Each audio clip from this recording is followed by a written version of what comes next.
Bismillahirrahmanirrahim. Assalamualaikum warahmatullahi wabarakatuh. Hai adik-adik sekalian, hari ini kita masuk pada materi keempat tentang analisis regresi linear berganda dalam mata kuliah Ekonomi Trika 3 SKS, pengasuh mata kuliah oleh saya sendiri, Bu Sari. Baik, langsung saja. Kali lalu kita sudah mempelajari tentang analisis regresi linear sederhana. Nah, sekarang kita masuk untuk yang berganda. Yang pertama adalah pengertiannya. Kita tentu harus tahu dulu hakikatnya. Regresi linear berganda adalah regresi linear yang digunakan untuk mengestimasi hubungan antara dua atau lebih variabel independen dan satu variabel dependen. Nah, dalam hal ini, pengujian analisis regresi terutama digunakan untuk dua tujuan berbeda secara konseptual. Jadi, kalau regresi linear berganda ini dia memiliki dua atau lebih variabel bebas ya dan satu variabel terikat. Kemudian, tujuan dari regresi linear berganda ini adalah untuk memodelkan hubungan linear antara variabel dependen dan variabel independen. Jadi tujuannya sama saja dengan regresi linear sederhana ya. Jadi bedanya hanya pada jumlah variabel bebas. Kalau sederhana variabel bebasnya hanya satu, kalau linear berganda jumlahnya lebih dari satu ya, minimal dua atau lebih. Oke, kita lanjut. Cara menghitung regresi linear berganda. Nah, model persamaan untuk menghitung regresi linear berganda yaitu Y sama dengan A ditambah B1 X1 ditambah B2 X2 ditambah B3 X3 dan seterusnya sampai Bn Xn. Di mana kita tahu bersama Y adalah variabel terikat, X adalah variabel bebas, A adalah nilai konstanta, B adalah nilai koefisien regresi, seperti itu. Ya, jadi kemudian kita lanjut lagi dari rumus perhitungan tersebut, kita dapat dikatakan bahwa regresi linear berganda itu bila mana kita ingin mengetahui yang pertama seberapa kuat hubungan antara dua variabel atau lebih variabel bebas dengan satu variabel terikat. Misalnya bagaimana curah hujan, suhu dan jumlah pupuk yang ditambahkan mempengaruhi pertumbuhan tanaman. Jadi misalnya X1-nya curah hujan, X2-nya suhu, dan X3-nya jumlah pupuk. Kemudian apakah mempengaruhi Y pertumbuhan tanaman, seperti itu. Jadi seberapa kuat hubungan antara dua atau lebih variabel bebas terhadap satu variabel terikat. Kemudian yang berikut adalah nilai variabel terikat pada nilai variabel bebas tertentu. Nah, misalnya hasil yang diharapkan dari suatu tanaman pada tingkat curah hujan, suhu dan penambahan pupuk tertentu. Jadi seperti apa nilai Y bila nilai X1 dan X2 dan X3 itu seperti itu. Jadi untuk mengetahui nilai dari variabel terikat atau Y tadi dengan nilai pada variabel bebas tertentu ya. Jadi ini dari rumus tersebut ada dua hal yang sangat kita perlu ketahui dalam analisis regresi berganda adalah seberapa kuat hubungan antara dua atau lebih variabel bebas terhadap satu variabel terikat dan berapakah nilai variabel terikat tersebut pada nilai variabel bebas tertentu. Jadi ini ya kurang lebih. Kemudian kita langsung lanjut lagi. Misalnya terdapat dua variabel bebas yaitu X1 dan X2. Jadi di sini Bu menggunakan misalnya regresi linear bergandanya adalah mempunyai dua variabel X ya. Maka bentuk persamaan regresinya adalah Y sama dengan A ditambah B1X1 ditambah B2X2. Nah, ini persamaan regresinya seperti ini. Namun ada catatan-catatan juga ya. Keadaan-keadaan bila koefisien regresi yaitu B1 dan B2 mempunyai nilai sebagai berikut. Nah, ini kalian harus sangat perlu ingat ya. Di sini nilai sama dengan 0. Bila B1 dan B2 itu nilainya sama dengan 0, berarti bahwa dalam hal ini variabel Y tidak dipengaruhi oleh X1 dan X2. Ini bila mana nilai B1 dan B2 tadi sama dengan 0, berarti tidak ada pengaruh. Nah, kemudian bila nilainya negatif. Nah, di sini terjadi hubungan dengan arah terbalik antara variabel tak bebas Y dengan variabel X1 dan X2. Hubungan terbalik di sini berarti malah nilai X dan Y yang dipengaruhi oleh X1 dan X2 yang dipengaruhi oleh Y. Ini bila nilai B1 B2 itu negatif. Kemudian nilainya positif. Nah, ini yang sangat-sangat perlu kita harapkan kalau nilai B1 dan B2 ini positif. Karena di sini menunjukkan adanya hubungan yang searah antara variabel tak bebas Y dengan variabel bebas X1 dan X2. Jadi ada hubungan yang searah, yang simultan di sana. Jadi ini adalah catatan yang perlu kalian ingat ya. Bila nanti kalian mengerjakan soalnya, nilai B1-nya negatif berarti apa? Nilai maksudnya B1 B2-nya negatif berarti positif berarti apa? Atau sama dengan 0 berarti apa? Seperti ini ya. Oke, kita lanjut lagi. Yang berikutnya adalah koefisien regresi B1 dan B2 serta konstanta A dapat dihitung dengan menggunakan rumus sebagai berikut. Ini untuk nilai A, sigma Y sama dengan B1 dikali sigma X1 dikurangi B2 dikali sigma X2, hasilnya kemudian dibagi dengan N. Nah, ini kemudian untuk rumus B1. Sigma X2 kuadrat dikali sigma X1Y, hasilnya dikurangi dengan sigma X2Y dikali sigma X1 X2, kemudian dibagi dengan sigma X1 kuadrat dikali sigma X2 kuadrat dikurangi sigma X1 dikali X2 kuadrat. Nah, ini nilai dari untuk mendapatkan nilai B1, koefisien W1 pada X1. Kemudian untuk nilai B2, sigma X2 dikali sigma X2 dikali Y dikurangi sigma X1Y dikali sigma X1 X2, kemudian hasilnya dibagi dengan sigma X1 kuadrat dikali sigma X2 kuadrat dikali sigma X1 kali X2 dikuadratkan. Nah, ini adalah rumus untuk menghitung konstanta A. B1 adalah koefisien dari X1 dan B2 adalah koefisien dari X2. Maaf ya, ini ibu lupa memberikan tanda sama dengan. Oke, kita lanjut lagi setelah mengetahui rumus ini. Kita masuk pada koefisien determinasi atau R kuadrat. Untuk mengetahui presentase pengaruh variabel-variabel X1 dan X2 terhadap variabel Y digunakan koefisien determinasi. Nah, besarnya R kuadrat ini dihitung dengan rumus R kuadrat sama dengan B1 dikali X1Y ditambah B2 dikali sigma X2Y. Hasilnya dibagi sigma Y kuadrat. Ini rumus untuk menghitung koefisien determinasi. Nah, ada catatan penting yang juga harus kalian ingat ya.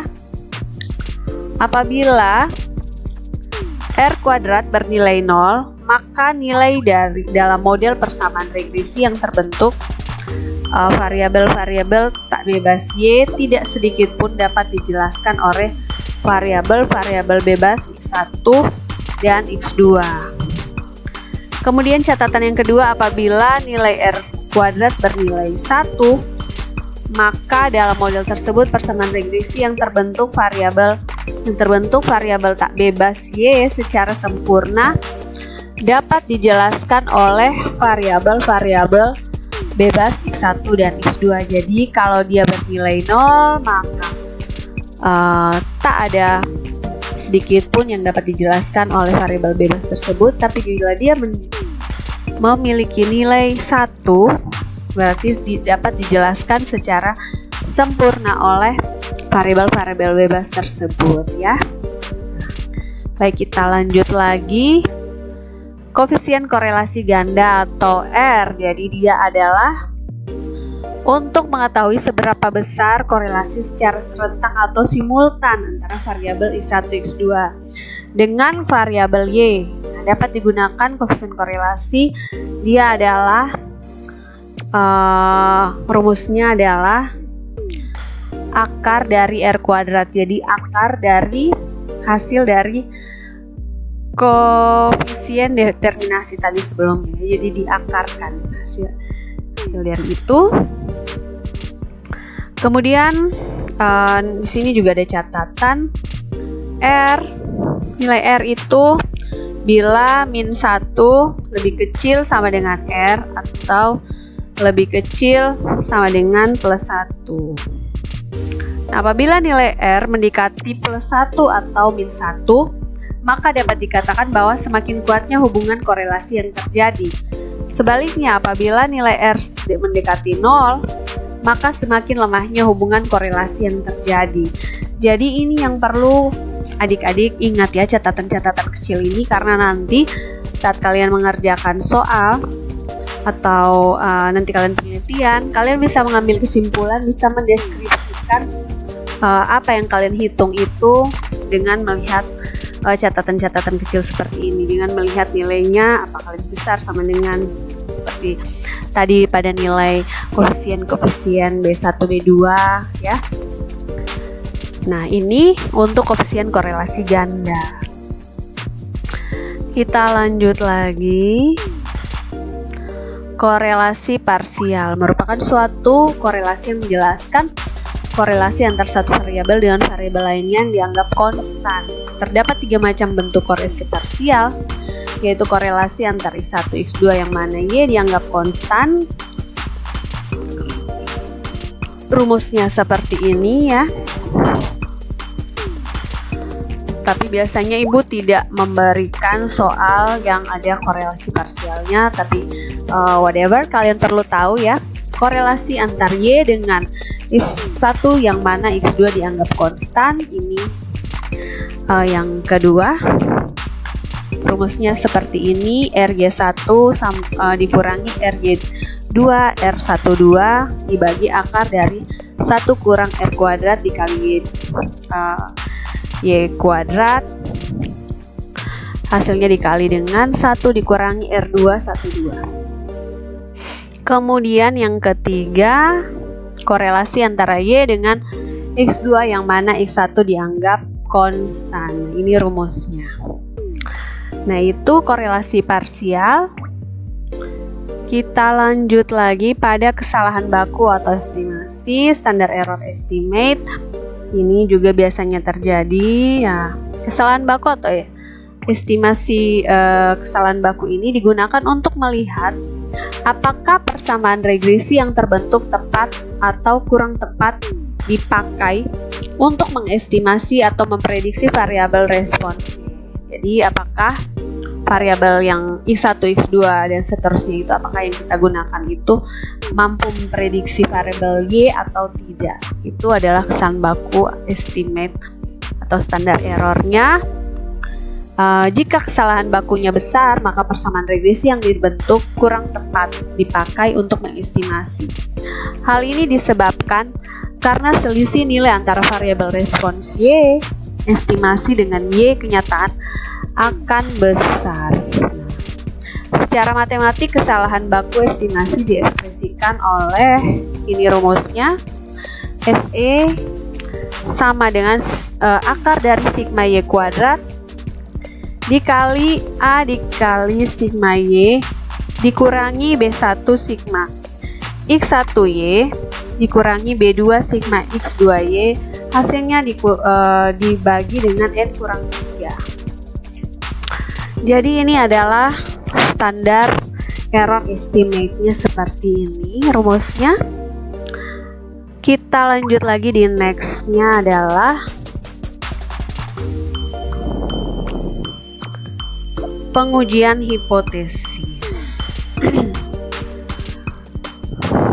Nah, di sini jika telah ditentukan koefisien determinasi R kuadrat R2, maka selanjutnya akan dilakukan uji signifikansi hipotesis yang diajukan.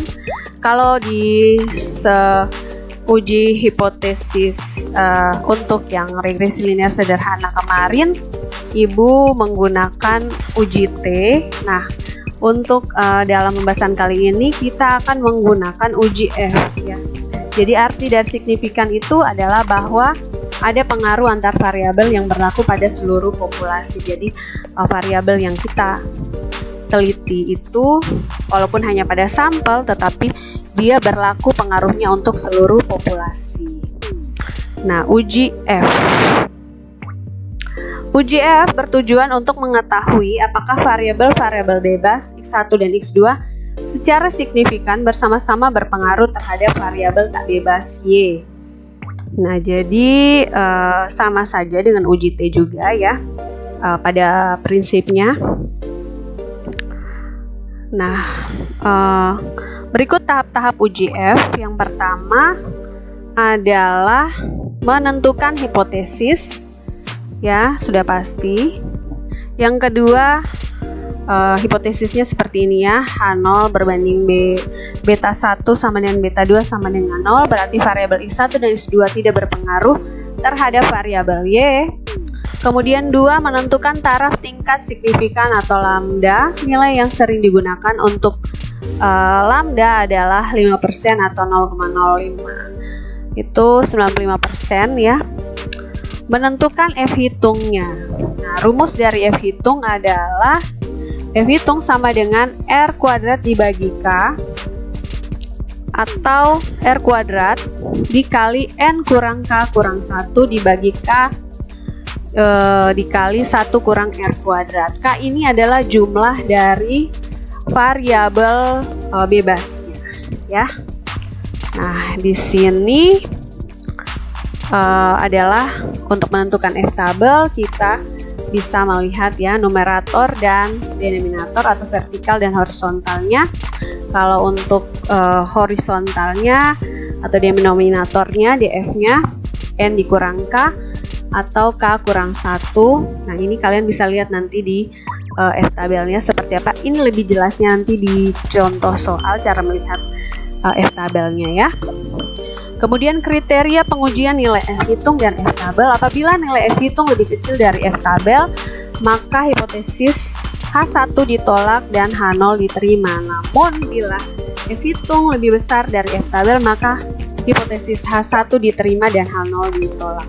Nah, yang kita sangat-sangat harapkan dalam penelitian biasanya adalah menerima H1 dan menolak H0 ya. Berarti kalau menerima H1 berarti ada pengaruh dari variabel-variabel bebas tersebut terhadap variabel terikat ya. Ini adalah kriteria pengujian nilai F hitung dan tabel. Kemudian kesimpulan, kita harus membuat kesimpulan setelah itu, yaitu akan disimpulkan apakah ada pengaruh atau tidak ya terhadap variabel bebas tersebut X1 dan X2 terhadap variabel tak bebas atau Y. Jadi itu adalah tahap-tahap dari uji F. Kemudian uji koefisien regresi parsial atau uji T. Minggu lalu kita sudah cukup membahasnya pada regresi linear sederhana. Nah, tahapan ini kalian bisa lihat di video sebelumnya kalau masih ingin memperdalam lagi. Jadi ibu tidak akan bahas di sini. Tapi biasanya ada juga yang mengujinya tidak hanya cukup uji F, tapi dia mau uji T, silahkan, tidak masalah. Itu penjelasannya ada di video latihan soal regresi linear sederhana. Jadi ini penjelasan singkat tentang regresi linear berganda. Mungkin nanti kalian akan lebih paham di contoh soal atau latihan soal nanti ibu berikan di video selanjutnya. Ini kita harus belajar dulu secara manualnya ya, cara menghitungnya. Kenapa ibu latih kalian dalam bentuk manual? Karena sangat penting kita untuk tahu prosesnya seperti apa ya hitungnya. Walaupun sekarang banyak aplikasi bisa dihitung menggunakan Excel, SPSS, Minitab dan sebagainya, tetapi kita perlu tahu jalannya untuk menghitung seperti itu tuh bagaimana ya. Jadi ini melatih kalian untuk tahu prosesnya bagaimana. Nanti setelah selesai semuanya baru kita coba memasukkannya ke dalam aplikasi berupa SPSS ataupun Excel. Nah, tapi biasanya kita menghitung menggunakan SPSS atau Excel itu kalau variabel bebas yang digunakan, yang diteliti itu lebih dari 2 ya, misalnya 3, 4, 5, karena itu sangat banyak sekali dan agak repot kalau dihitung secara manual. Oke, ini adalah daftar pustaka yang ibu gunakan untuk menyusun materi singkat ini. Kalian bisa mencari sumber lain yang juga mendukung yang sama, mungkin lebih memperjelas dan menambah khasanah pengetahuan kalian. Demikian untuk materi keempat. Next kita ketemu lagi untuk latihan soal di video selanjutnya ya. Demikian, terima kasih, selamat belajar. Assalamualaikum warahmatullahi wabarakatuh.